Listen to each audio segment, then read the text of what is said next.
تمہیں تمہارا مال، تمہارا کنبہ، تمہارا گھر بار، تمہاری اولاد، تمہارے بیوی بچے، تمہارے والدین اگر اللہ اور اس کے رسول سے زیادہ پیارے ہو تو یاد رکھو کہ پھر اللہ کے حکم کا انتظار کرو، اور اللہ تعالی فاسقین کو ہدایت نہیں دیتا۔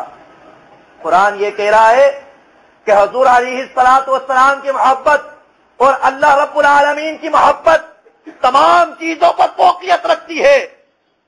جب تم ایمان لے آئے، جب تم مسلمان ہو گئے، جب تم نے رب تعالی کی وحدانیت کی گواہی دے دی، نبی کریم صلی اللہ علیہ وسلم کی رسالت کی گواہی دے دی، ان کو اپنا نبی مان لیا، اب تم پر یہ بات لازم ہے کہ دنیا و معافیہ جو کچھ اس میں ہے اس تمام چیزوں سے بڑھ کر، چاہے وہ تمہارا کاروباری مال ہے، چاہے وہ تمہارا تجارت کا مال ہے، چاہے وہ تمہارے بیوی بچے ہیں، چاہے وہ تمہارے والدین ہیں، تمہیں اللہ اور اس کے رسول سے زیادہ پیارے نہ ہوں، اور اگر اللہ اور اس کے رسول سے زیادہ پیارے ہوں تو رب فرماتا ہے پھر اللہ کے حکم کا انتظار کرو، واللہ لا یہدی القوم الفاسقین، کہ اللہ تعالی فاسقین کو ہدایت نہیں دیتا۔ اب رب کا کلام یہ کہتا ہے کہ تمہیں تمام چیزوں سے بڑھ کر تمام کائنات میں جو جو چیزیں تمہیں رب نے دی ہیں، چاہے وہ تمہارے بیوی بچے کچھ بھی ہیں، تمہیں رسول اللہ اور اللہ کی ذات سے زیادہ پیارے نہ ہو۔ جب آقا علیہ الصلوۃ والسلام کی ذات کی بات آ جائے، جب رب تعالی کی ذات کی بات آ جائے تو تمام چیزوں کو تم پس پشت ڈال کر اپنا سب کچھ رسول اللہ صلی اللہ علیہ وسلم کی تعظیم پر، حضور علیہ الصلوۃ والسلام کی ذات پر، حضور علیہ الصلوۃ والسلام کی ناموس کی خاطر سب کچھ کو قربان کر دینا۔ پھر کیا ہوگا؟ جب تم ایسا کرو گے تو تم دنیا میں بھی کامیاب ہو جاؤ گے اور آخرت میں بھی کامیاب ہو جاؤ گے۔ پیارے بھائیو، یہ قرآن جس کو صحابہ کرام نے ایک عملی جامہ پہنایا، کیونکہ قرآن سمجھنے کے لیے ہمیں صحابہ کرام کی سیرت کی ضرورت ہے، کسی ملا مولوی کی کتاب کی ضرورت نہیں۔ آج صحابہ کی سیرت کو پڑھ لیجئے کہ صحابہ کو آقا علیہ الصلوۃ والسلام کی ذات سے کیسی محبت ہوا کرتی تھی، کیسا عشق و الفت ہوا کرتی تھی۔ آپ صحابہ کرام رضی اللہ تعالی عنہم اجمعین کے جب سیرت کو پڑھیں گے تو صحابہ کرام اس آیت کی عملی تفسیر تھے۔ جنگ بدر کے اندر جب بدر کا معرکہ ہوا تو صحابہ کرام نے یہ نہ دیکھا کہ سامنے آنے والا ہمارا چچا زاد بھائی ہے، سامنے آنے والا ہمارا باپ ہے، سامنے آنے والا ہمارا بیٹا ہے، انہوں نے یہ دیکھا کہ یہ دین کا مخالف ہے، محمد الرسول اللہ کا گستاخ ہے، ہمیں حضور کی ذات سے الفت ہے، حضور کی ذات کی خاطر، اللہ کی خاطر ہم کسی کنبے کو نہیں دیکھیں گے، کسی اپنے رشتہ داروں کو نہ دیکھیں گے۔ اور یہ ایک مثال حضرت ابو عبادہ رضی اللہ تعالیٰ عنہ کی ہے، جن کا میں یہاں پر ذکر کرنا لازمی سمجھتا ہوں، جن کی شان میں رب تعالیٰ نے قرآن میں آیت نازل کر دی اسی 10ویں پارے کے اندر، سورہ توبہ کے اندر۔ حضرت ابو عبادہ رضی اللہ تعالیٰ عنہ جنگ بدر میں کیا ہوا؟ آپ کے سامنے آپ کا باپ، آپ کے والد آئے جو کہ مسلمان نہ تھے، جو کافر تھے، کیونکہ اسلام کا ابتدائی دور تھا، چند لوگ مسلمان ہوئے تھے۔ وہ آئے تو وہ کیا کر رہے؟ بت اپنے ہاتھ میں لے کر مسلمانوں کو للکار رہے، مسلمانوں کو للکار رہے۔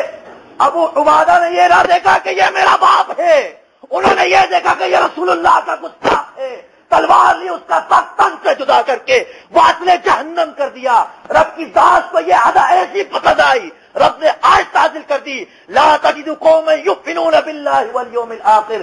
اے حبیب، تم ایسی قوم کو دیکھو گے جو اللہ کی ذات پر ایمان رکھتی ہے، جو آخرت پر ایمان رکھتی ہے، جب وہ اللہ اور اس کے رسول سے یوادون من حاد اللہ، وہ اللہ اور اس کے رسول سے ایسی محبت کرتے ہیں، اللہ اور اس کے رسول سے ایسا پیار کرتے ہیں، اللہ کے رسول سے ایسا عشق کرتے ہیں، اگر ان کے مقابلے میں ان کا باپ بھی آ جائے تو وہ لحاظ نہیں کرتے، وہ اس کو باطل جہنم کر دیتے ہیں۔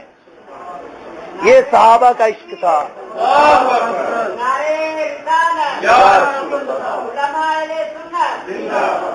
میرے خیال میں آپ کو بات سمجھ نہیں آئی. اگر عشق والوں کو یہ بات سمجھ آئے تو آواز بھی ایسی بلند ہو کہ لائٹ نہ ہے تو کیا ہوا، باہر والوں کو پتہ چل جائے کہ عاشقان رسول بیٹھے ہیں. ہاں، رسول اللہ کا ذکر ہو رہا ہے. ابو عبادہ نے یہ نہ دیکھا کہ یہ میرا باپ ہے، یہ دیکھا کہ یہ رسول اللہ کا گستاخ ہے. اس کے سر کو تن سے جدا کر کے واصلے جہنم کر دیا. یہ نہ سوچا کہ جو آج کل کے لوگ سوچتے ہیں، رسول اللہ کی جب تعظیم کی بات آتی ہے، رسول اللہ کی جب عظمت کی بات آتی ہے، عوام یہ کہتی ہے کہ مولویوں کا مسئلہ ہے، یہ تو دیندار لوگوں کا مسئلہ ہے. میں آپ لوگوں سے پوچھتا ہوں، یہ مولویوں کا مسئلہ نہیں، یہ آپ کے ایمان کا مسئلہ ہے. آپ کی ایمانیت کو پرکھا جا رہا ہے. آج مٹھی بھر یہودی، آج مٹھی بھر نصرانی. یہودی اگر مسلمان اپنا پیشاب کر دے تو یہودی بھیجائے. یہودیوں کی اتنی طاقت، اتنی تعداد ہے صرف روئے زمین پر، مٹھی بھر ہیں.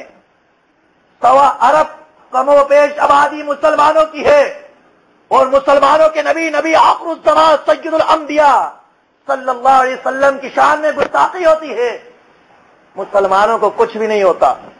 چند ایک لوگ جن کو ہم عام ہمارے دنیا دار لوگ ہمیں مولوی کہتے، مولویوں کا مسئلہ ہے. ارے مولویوں کا مسئلہ نہیں، قرآن نے یہ فیصلہ کر دیا. اس آیت کے بعد قرآن کہتا ہے اولئک کتب فی قلوبہم الایمان. اے حبیب، یہ وہ لوگ ہیں جن کے دلوں پر اللہ نے ایمان کو نقش کر دیا ہے. یہ وہ لوگ ہیں جن کے دلوں میں اللہ نے ایمان کو راسخ کر دیا ہے. یہ وہ لوگ ہیں جن کے قلب پر اللہ نے ایمان کو نقش کر دیا. اولئک کتب فی قلوبہم الایمان وأیدہم بروح منہ. اور اللہ رب العالمین نے اپنی بارگاہ سے روح امین کے ذریعے سے ان کی مدد کی. اولئک حزب اللہ. اور یہ لوگ کون لوگ؟ جو لوگ رسول اللہ صلی اللہ علیہ وسلم کی ذات کی خاطر یہ نہیں دیکھتے کہ سامنے والا ہمارا باپ ہے، یہ نہیں دیکھتے کہ سامنے والا ہمارا بیٹا ہے، یہ نہیں دیکھتے کہ سامنے والا ہمارا بھائی ہے، یہ نہیں دیکھتے کہ سامنے والا ہمارا چچا ہے. وہ یہ دیکھتے ہمارے حبیب کا گستاخ ہے، ہمارے حبیب کا بے ادب ہے، اس کو واصلے جہنم کرنا چاہیے. اور جو لوگ ایسا کرتے ہیں، قرآن کہتا ہے اولئک حزب اللہ. اولئک حزب اللہ، یہ اللہ کی جماعت ہے، یہ اللہ کا گروہ ہے. یہ ہم سب مسلمانوں کو سمجھ لینا چاہیے. جو لوگ اس چیز کو سمجھتے نہیں ان کو سمجھ لینا چاہیے. قرآن نے، رب کے کلام نے یہ فیصلہ کیا ہے جو لوگ رسول اللہ کی تعظیم کی خاطر سڑکوں پر آئیں، رسول اللہ کی تعظیم کی خاطر اپنی جانوں کو قربان کریں، رسول اللہ کی ناموس کی خاطر اپنے گھر بار کو قربان کریں، اور رسول اللہ کی ناموس کی خاطر قید و بند کی صحبتوں کو برداشت کریں، وہ لوگ اللہ کا گروہ ہیں. الا ان حزب اللہ هم المفلحون. اور یہ بات پھر رب نے فیصلہ فرما دیا کہ لوگ بولتے ہیں مختلف قومیں، مختلف ممالک اس زوم میں ہے کہ ہمارا غلبہ ہو جائے گا، ہم کامیاب ہو جائیں گے. رب کا کلام کہتا ہے اولئک حزب اللہ، جو اللہ کا گروہ ہے وہی کامیاب ہوگا، وہی غلبے کو اختیار کرے گا، انہی کو غلبہ آئے گا، چاہے وہ مٹھی بھر چند ایک مسلمان ہو. جنگ بدر میں کفار مکہ نے یہ مثال، اور تاریخ اگر آپ پڑھیں تو مسلمان 1000 بر ہوا کرتے تھے، مسلمان 313 ہوا کرتے تھے، مسلمان 500 ہوا کرتے تھے. غلبہ مسلمانوں کو ملا کرتا تھا، کامیابی مسلمانوں کی ہوا کرتی تھی. وجہ کیا تھی؟ رسول اللہ کی ذات سے محبت تھی، رسول اللہ کی ذات کی تعظیم تھی، رسول اللہ سے پیار تھا. آج ہمارے لوگ امریکہ پر، اسرائیل پر، یہود و نصارہ پر نظریں جما کر بیٹھے ہیں کہ ہماری مدد کی جائے گی. نہیں نہیں، مدد صرف رب کی ذات کرے گی، اور مدد اس کی جائے گی جو رسول اللہ سے محبت کرنے والا ہے، چاہے وہ مٹھی بھر مسلمان ہی کیوں نہ ہو. انہوں نے ہی کامیاب ہونا ہے، دنیا میں بھی کامیاب ہونا ہے اور آخرت میں تو کامیاب